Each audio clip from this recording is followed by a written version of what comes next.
नमस्कार मंडळी, सगळ्यांना आवडणारी झटपट अळूवडीची रेसिपी मी तुमच्याबरोबर शेअर करते. तर एक छोटी वाटी तांदळाचं पीठ घेतलेलं आहे.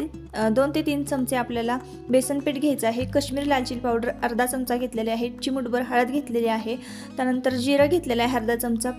पांढरे तीळ अर्धा चमचा घेतलेले आहेत. 2 ते 3 चमचे चिंचेचा कोळ घेतलेला आहे आणि 1 ते 1.5 चमचा आलं लसूण पेस्ट घेतलेली आहे. आता तुमच्याकडे चिंचेचा कोळ नसेल ना तर चिंच 10 मिनिटं पाण्यामध्ये भिजवत ठेवायची आहे. आपल्याच बागेतली ही पानं आहेत. काढल्यानंतर त्याचं देठ मऊ करण्यासाठी लाटणं फिरवून घेतलेलं आहे त्यावरनं आणि घट्टसर असं आपल्याला पीठ हे मळून घ्यायचं आहे, पानाला चिटकेल असं. आणि मग मी व्हिडिओमध्ये दाखवते तशा पद्धतीनं आपल्याला हे अळूवडीचे रोल करून घ्यायचे आहेत, म्हणजे कुठूनही पीठ आपलं बाहेर येणार नाही. आणि एक 20 मिनटं आपल्याला 20 ते 15 मिनटं आपल्याला ही वडी शिजवून घ्यायची आहे. हाताला पीठ चिटकले नाही की समजायचं आपली अळूवडी तयार झालेली आहे. बारीक कट करायची, तळायची, मस्तपैकी खायला ताटामध्ये घ्यायची आहे.